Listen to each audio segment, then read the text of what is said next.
Now we move to public comment. If we can limit them to 2 minutes, and if you've got somebody that wants to speak mainly for the group, that's fine. Would you please just stand at the podium if you have a comment on any of the agenda items that we talked about today? Need a name? Yes, please state your name for the record. Hey, good evening or afternoon. My name is Brian Turner. I am the president of the Hamilton Landing Homeowners Association, representing a large majority of the constituents here today. We are very much against 4-laning or 3-laning Sea Island Road.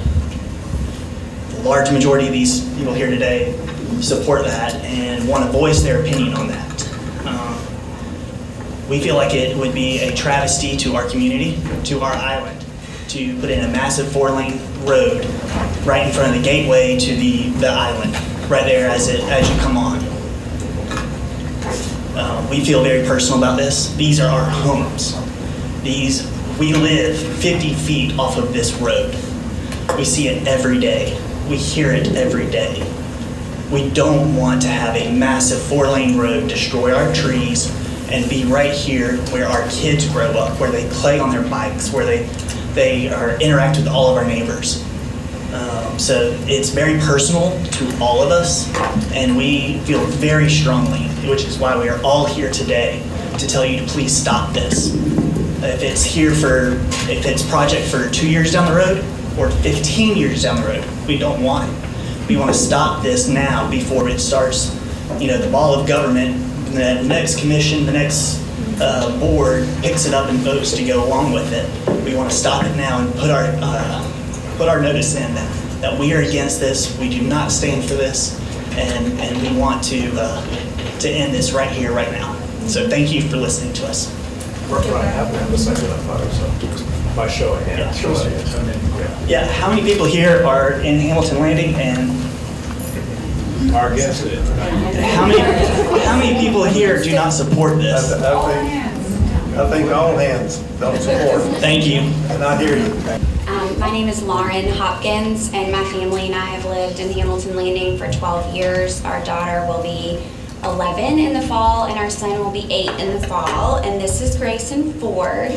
And they proudly ride their bikes all over the neighborhood. They walk to school. They go to Frederica Academy. And I know that there are many other young parents present here whose children do the same thing. And we chose that neighborhood because it is very safe for walking and biking and going down to the neighborhood park.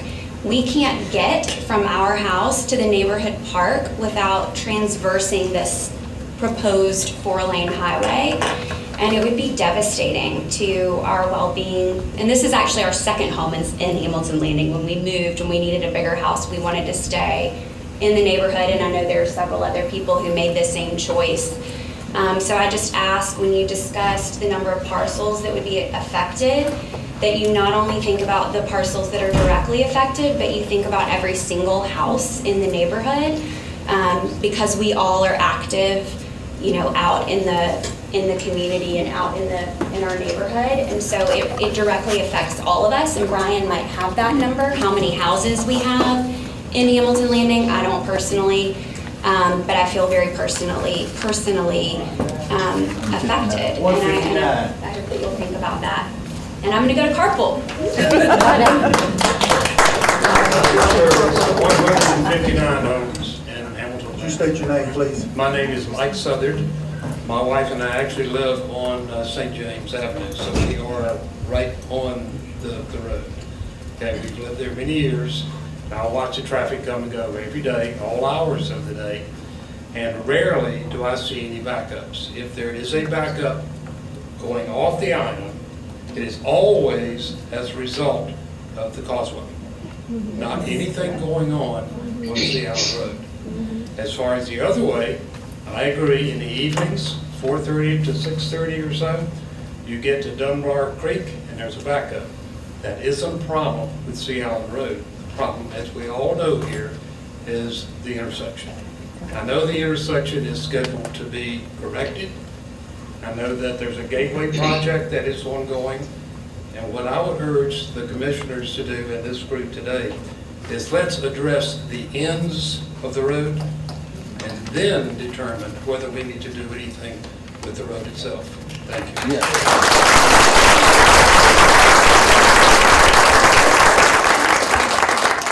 My name is Steve Smith, and I also live on St. James Avenue. Mike mentioned a large portion, so I won't be long, but I just want to point out a couple of things. Matt, you work for a company. Do you plan on bidding on this project if it's secured? Sure. Okay. No matter what it is. All right. Well, I disagree with you. I was a school superintendent for 15 years, and everywhere I was a school superintendent, our number one priority was, what do y'all think it was? Safety. Safety. I don't know how you could change that. It's got to be safety.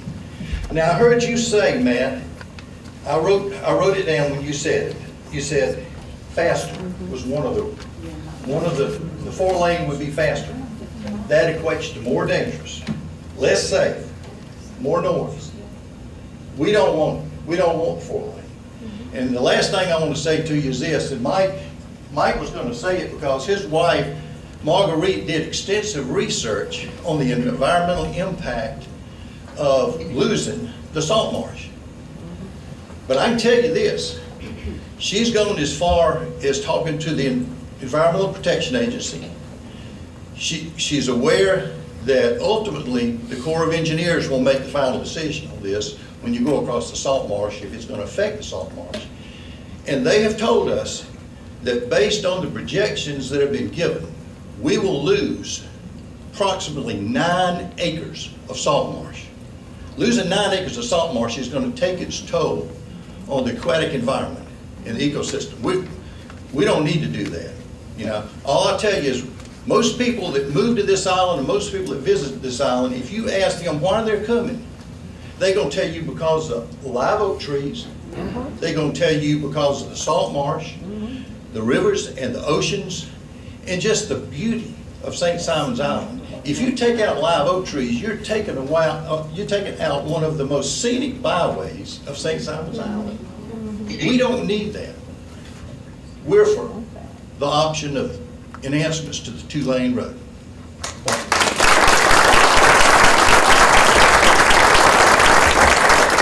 Good afternoon. My name is Gary Young. I'm also on the board of Hamilton Landing.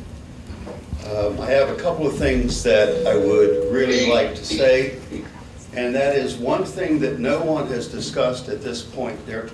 Even if you go by your graph or your chart, which I totally disagree with. In other words, one thing was noise is not even considered as a part of the environmental. It is. It's not even up there. And everything will depend on the rankings. But even with that chart, there is a slight improvement by the 4-lane highway, I guess. I disagree with that. But what is the cost? That's not even been discussed that I have heard. It's got to be astronomical. And I think this would be a tragedy, a waste of money, and terribly detrimental to our community.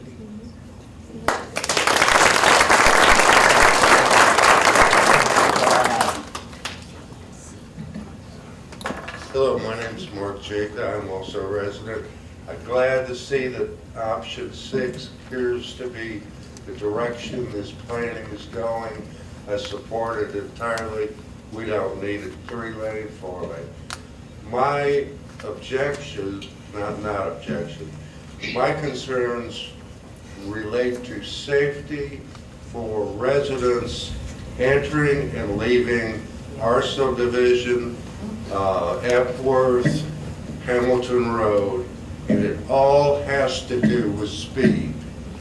And I would like to see incorporated with this project plans to allow for law enforcement easier ability to monitor speed, pull them over, and cite them.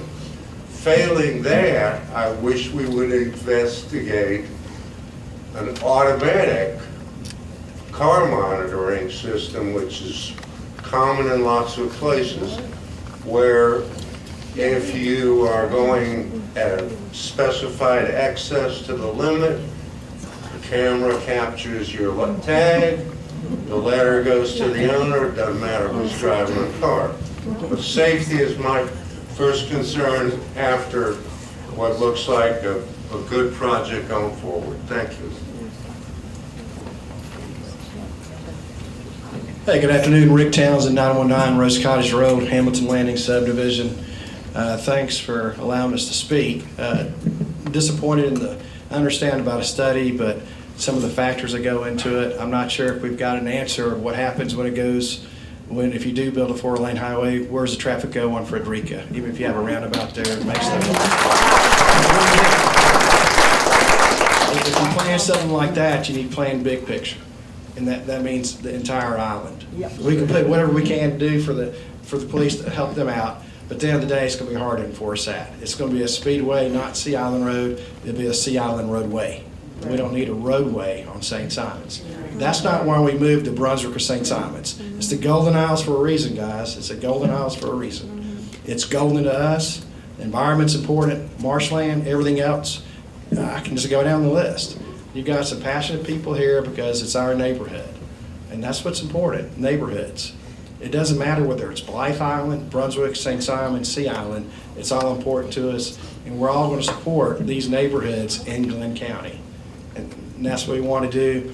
We hope to get your support as well. We've got some good people on this board, and I respect everybody here. And I understand what you're doing. Right now it's just a study, but I want to make sure we understand, for somebody said it before me, down the road, beyond these Board of Commissioners who've done a good job, what happens then? We want to make sure everybody understands it needs to stay Sea Island Road, not a Sea Island roadway. Thank you.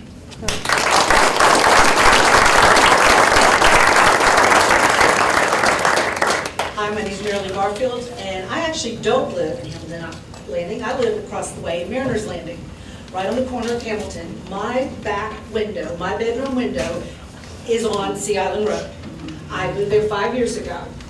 Since I've moved there, they've already cut trees and bushes to put in drainage ditches, and I understand that had to be done, but the noise level went up. So I've had to listen to that. And I'll tell you right now, on a 2-lane road in the middle of the night, my bedroom's right there, they're speeding. They are racing down that road. I'm hearing it nightly. I used to live outside of Atlanta and lived in a small little area outside on the south side in which my grocery store was here and I was here. They put a 4-lane road in the middle. It used to be a 2-lane, became a 4-lane.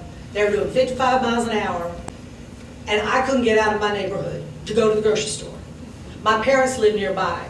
I wanted them down here for this reason. I didn't want them to have to get on a highway to go to the grocery store. And that's what's going to happen again. And I hate to see that. We purposely moved down here to see this beautiful trees and everything. You get off the island, get on the island, and it's just gorgeous. I mean, this whole area is beautiful. We've loved it since we moved down here. And then first the drainage ditch, and then some more work was done. And now this, I mean, this is where we're like, what did we do? I mean, our bedroom window is right there. We hear it every night, and it'll only get worse. Thank you.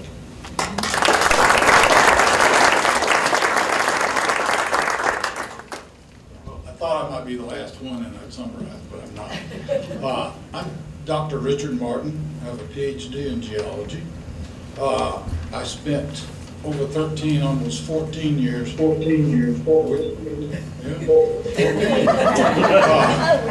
With the Mississippi Department of Transportation, building bridges. I'm a retired transportation professional, and I'll leave it at that. I also am a citizen, a resident, right there in the subdivision. I drive up and down Sea Island Road every day, many days, multiple times. You've done a wonderful study.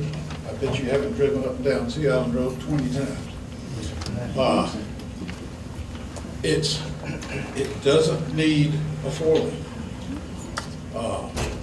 It just doesn't. As was mentioned before, the ends at Frederica Road and at Dimmery, that needs to be addressed. Any backup, any problem on the Sea Island is because of the end.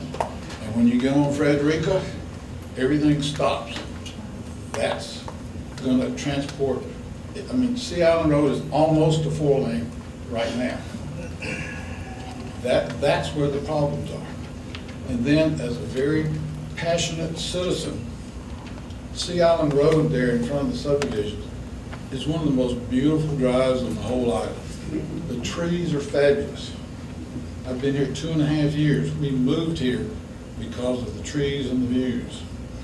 And what you want to do is to cut them all down, replace it with asphalt, and ruin it. And finally, I'd like to say, I'm not going to make a point right here, but I would be glad to talk to our representative. The study that was presented here, based on my experience, is very flawed. There are some very serious omissions, and there are some very serious misunderstandings and assumptions. And I hope before you take this too seriously, you will consider some of these corrections. And I hope that we keep it too late. Thank you very much.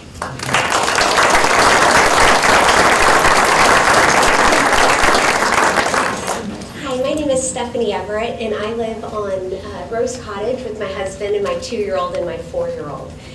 Mine more goes to governance, and I go back to what Albert Einstein once said, very famously, if you can't explain it to a 6-year-old, you don't understand it yourself. And so I just want us to take a step back, right? And Matt, I don't understand the statistics in this, and I couldn't see it, but you said something that's very troubling to me. I'm a corporate lawyer. I've sat on boards and advised on governance from nonprofits to private entities, family-owned, public, and we always have a conflict of interest for vision.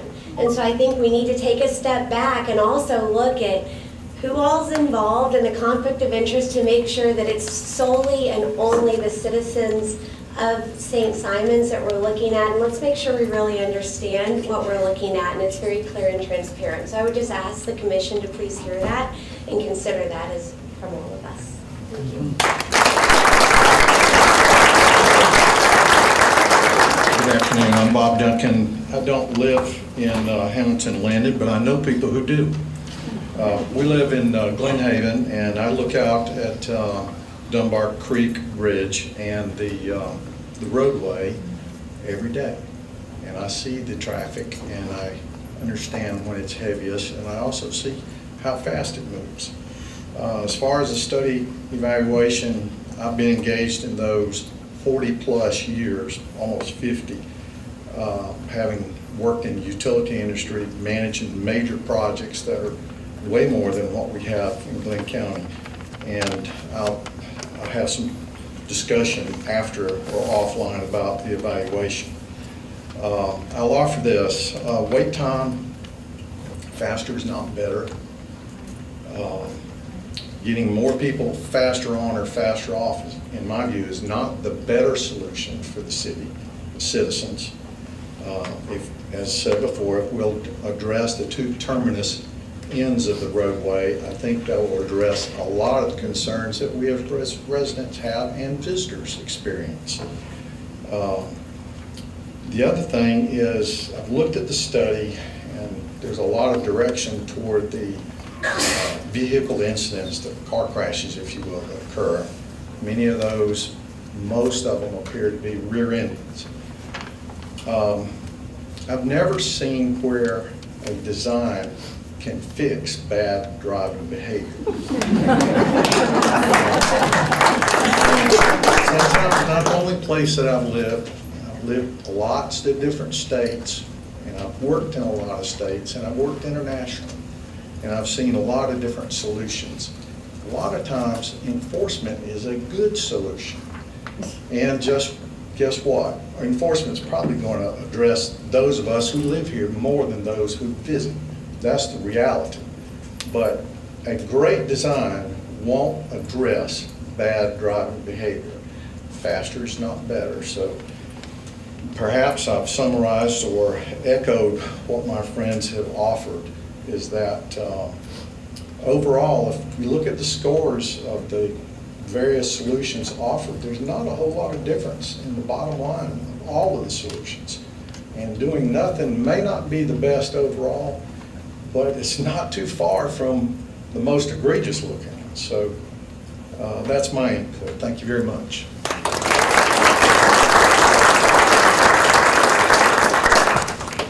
My name's John Dallas, and I'm one of the poor cousins. I live in Epworth.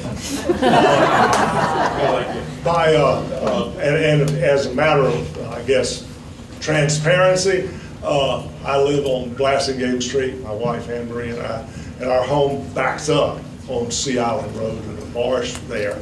I have a couple of questions more than comments. All of this assumes that the Dunbar Creek Bridge will be replaced with a bridge sufficient to carry 4 lanes of traffic plus the multi-use path. Is that a done deal? I mean, do we know that that's even going to happen? I read in the paper, and I don't know anything but what I read in the paper, and sometimes that's not much, that the bridge as it stands today is obsolete in that it could not be rebuilt with the same materials and the same techniques that exist today, but it is more than adequate today for the traffic. And at some time in the future, it may not be able to accommodate large trucks. And that's all we need on St. Simon's Island is more large trucks.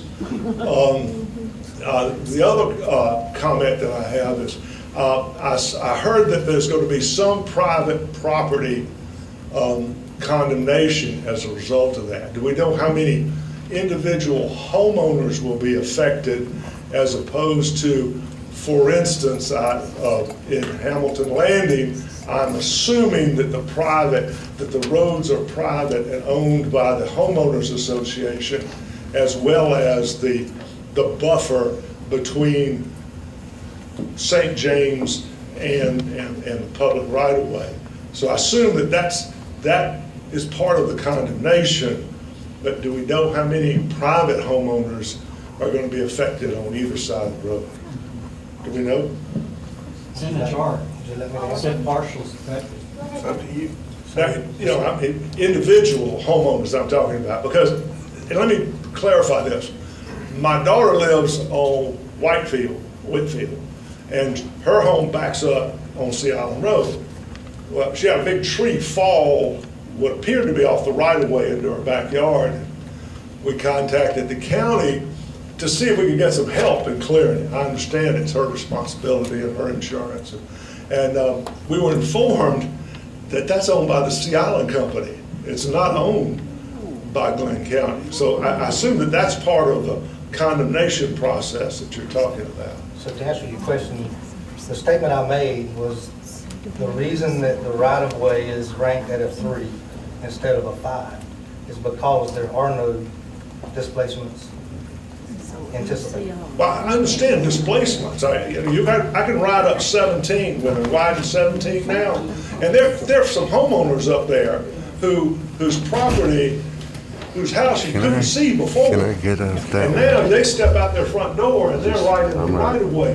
They're not displaced, they're just living in misery.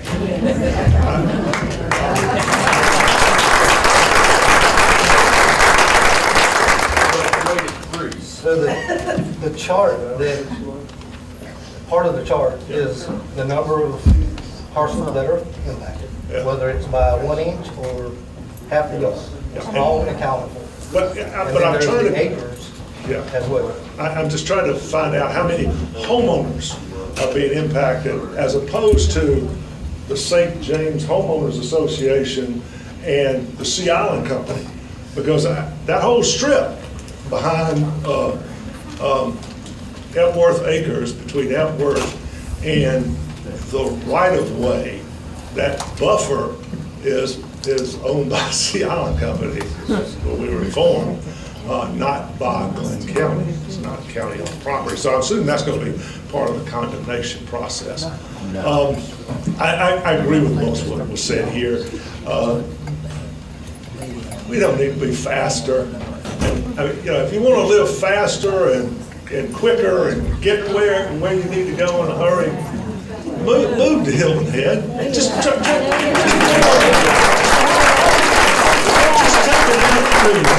and take us any day of the week and drive up and see what's going on in Hilton Head. I moved here because of the environment here, the pace here.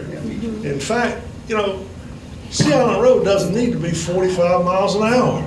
It needs to be 35 at the most.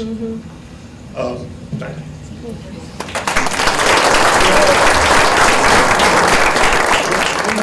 We have a time limit on this meeting. We've got about 5 minutes left. You'll be the last comment. The policy committee did take action to release it for a 30-day public comment period. So starting immediately after this meeting, it will be sent to the Brunswick News, it will be advertised, and the comment portal online will also open. So we'll take you, I think there was somebody else waiting. I won't be long. I have a fear of talking in public, so I won't be long. John Senecola. I ride that road, Sea Island Causeway there several times every day. And one of the main criteria, one of the big priorities for these modifications are to get rid of the backup and lower evacuation time in case of a hurricane. Well, widening this road won't make any difference until, as it's already been mentioned several times, the intersections are clear.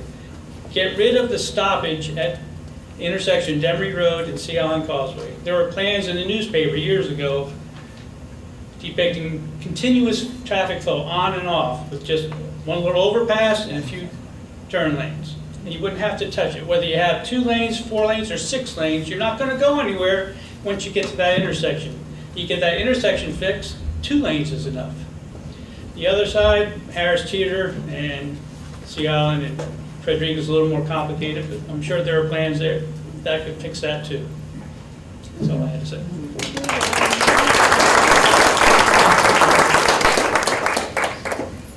Roger Brado. I live with John and Marie down the street on Blasingame. My backyard faces Sea Island Road.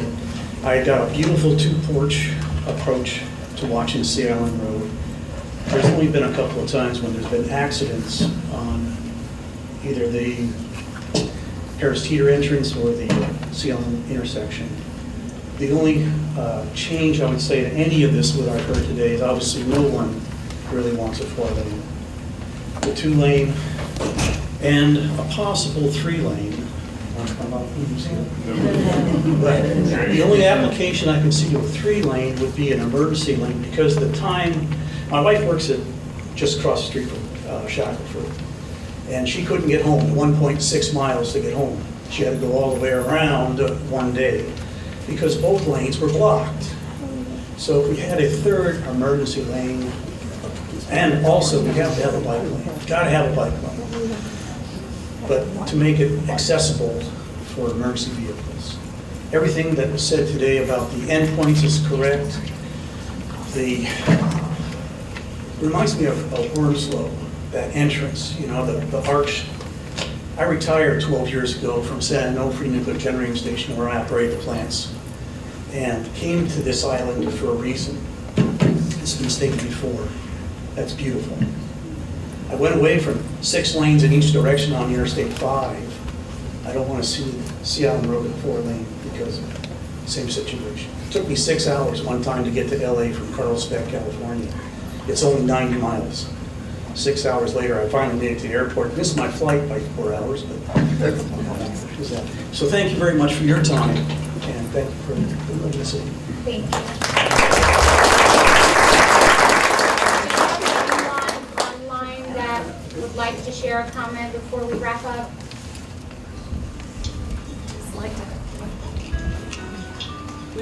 Any participant online?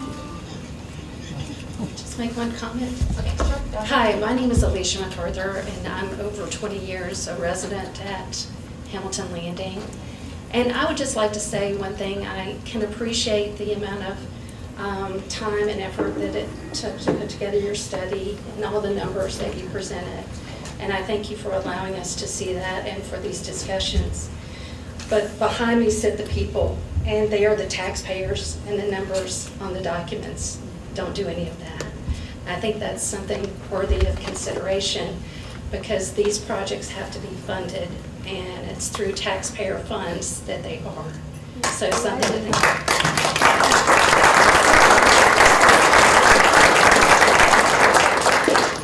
IT took her slide deck away.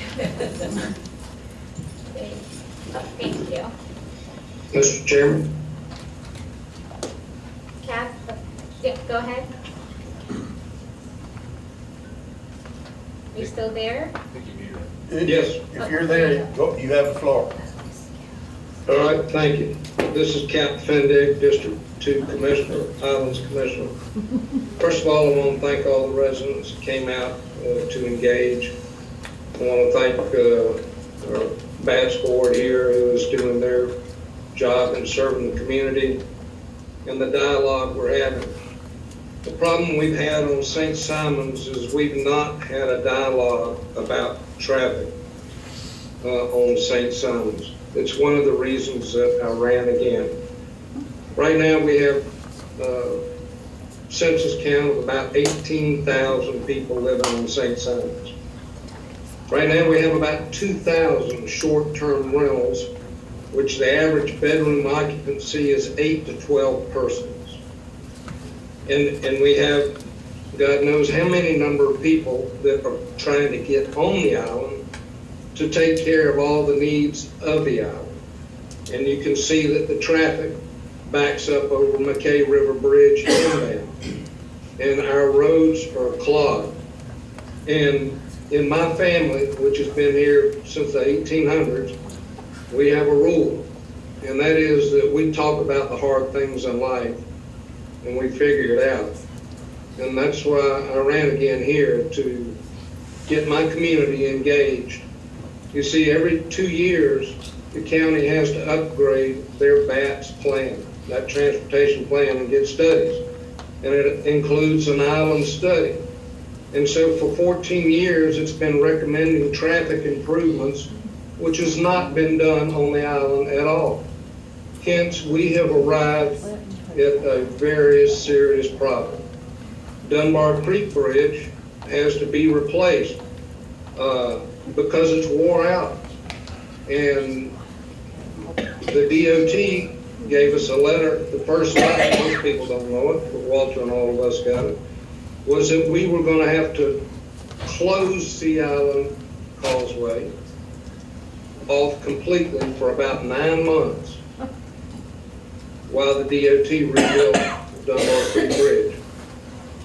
Fortunately, the DOT does work in partnership with us, and that's not happening. They're going to build a bridge around it and then rebuild a new bridge. These are things that kind of go on that people don't always pick up. This opens officially a 30-day comment period.